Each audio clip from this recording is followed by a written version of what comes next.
Good evening, everyone. It's Kenneth here from Grace Online, and it's Tuesday, the 4th of June, roughly about 10 past 6. I received an interesting article this morning, which I'd quickly like to chat to you all about. The title of the article is Five Ways Fairy Tales Brainwash Women to Not Recognize Abuse. And I'm basically just going to go through the content of the article that I received via email from Anne Blythe. It says basically, did you know the underlying themes in fairy tales brainwashes women and girls to not recognize abuse? Fairy tales are, of course, a staple of many childhoods, offering stories of magic, adventure, and often apparently love conquering all. However, close examination reveals the unsettling undercurrent. These tales inadvertently lead women and girls to not recognize abuse. The episode is part one of an interview with Jane Gilmore. So, the first sort of aspect that they say that is sort of the first way that a fairy tale would brainwash women. And I'd like to hear your view on this. So, I'm just sort of sharing something very interesting with all of you. So please do comment below or send me a direct message. And I'd just like to hear what you think of this. As they say, the damsel in distress syndrome is sort of perpetuated by fairy tales. So often fairy tales feature a damsel in distress rescued by a prince or male hero. This trope subtly suggests that women are dependent on men for their salvation, often enduring suffering from an evil woman until a man resolves their situation. This narrative reinforces the notion that women should be passive and patient, even in abusive scenarios, awaiting rescue rather than taking action. Wow, so that is fascinating stuff, and I do think that this is very interesting, if not true. But yeah, in most cases, the women are sort of helpless, locked away in a tower, or um, sort of trapped in a difficult situation. And then in these fairy tales, the man comes to save the damsel in distress. And the implication, obviously, this is what this article is saying, is that women are incapable of really standing up for themselves and taking action to avoid or get out of the abusive situation. So, yet, Grace Online, I absolutely firmly believe 100% that if any woman is getting abused or being abused, the answer to abuse is you need to get out. I do not think that abuse is God's plan for any person. I don't think that. I do think that suffering is part of life, but I don't think that we should expect women or ladies to be subject to the abuse of even a husband or some sort of man or something like that. And whenever that happens, I would definitely support somebody to get out of that situation, which may be seen as abusive. Obviously, there's varying levels of what abuse could mean. I think abuse is maybe we need to look at the definition of abuse, but I think so. I think one sort of definition of abuse would be abnormal use.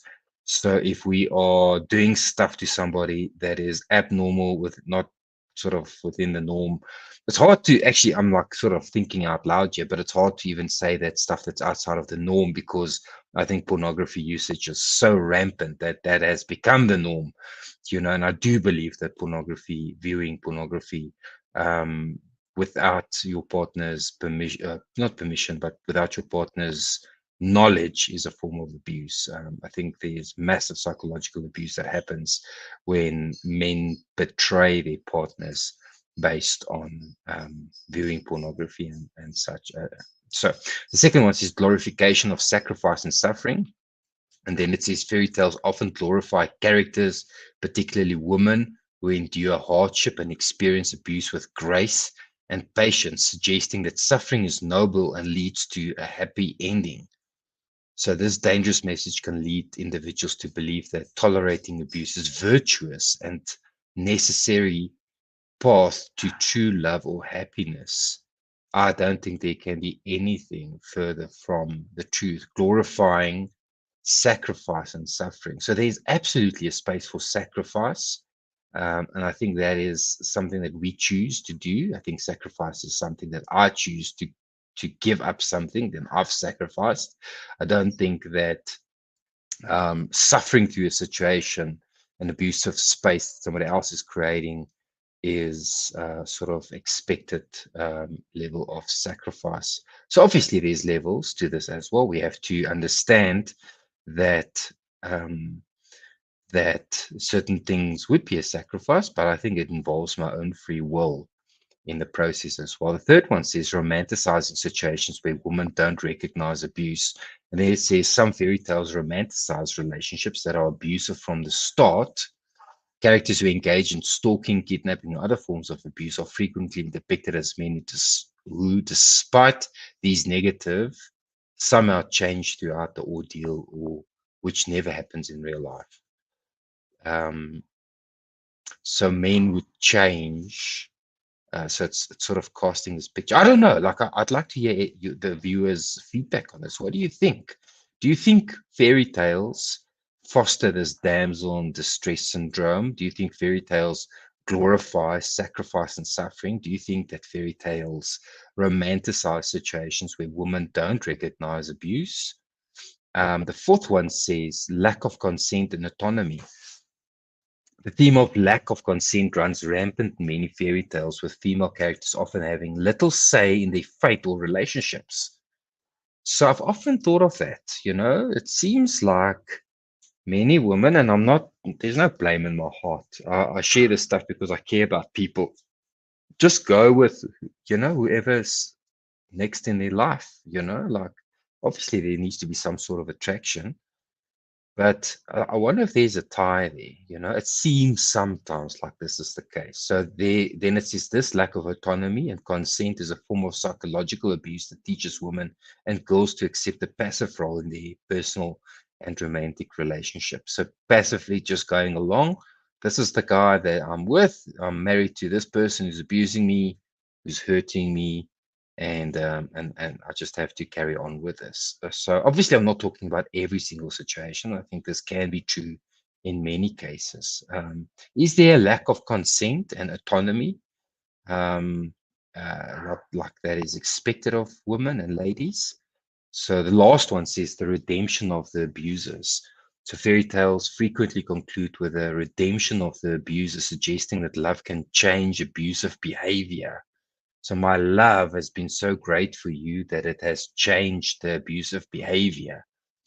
And I also think that that is something that often happens. My love will be enough for him to change. And then if it doesn't change, then it means that I haven't loved him enough. So this narrative is harmful and unrealistic as it can encourage individuals to stay in abusive relationships under the false hope of changing their partner.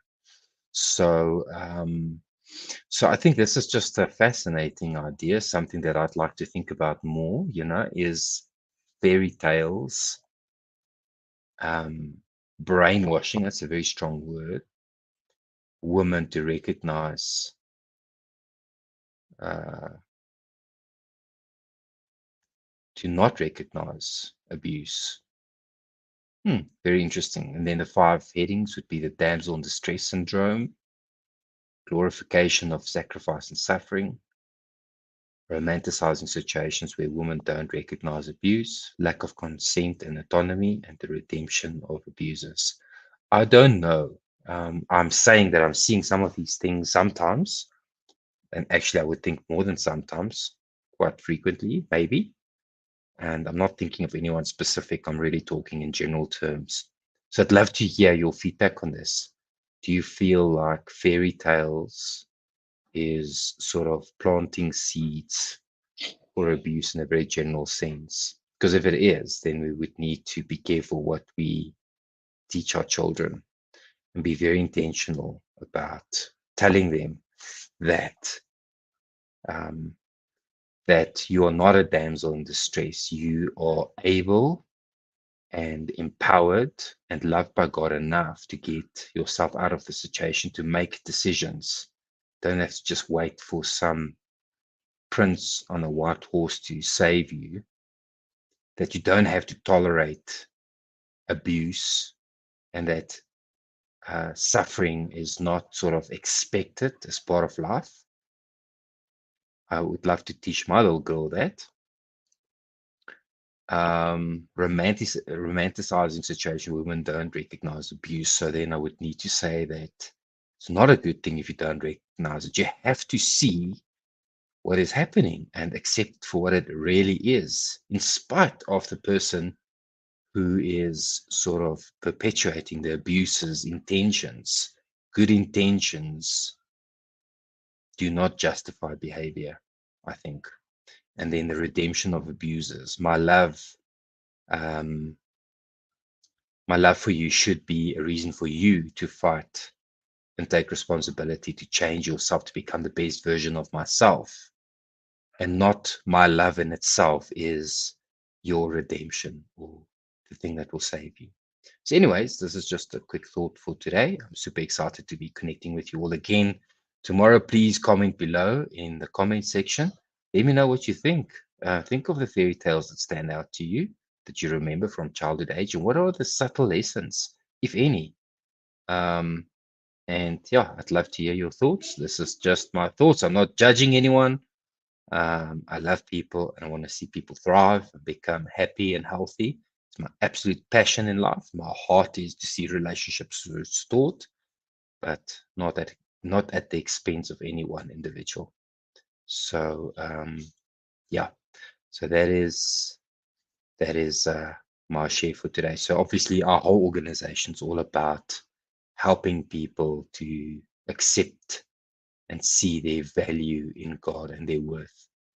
And yeah, so that's something for me to think about and for you all to think about with me. And let's just think about what is really happening here behind the scenes, if anything. Have a good evening, everyone. I hope you have a good day. See you later. Bye now.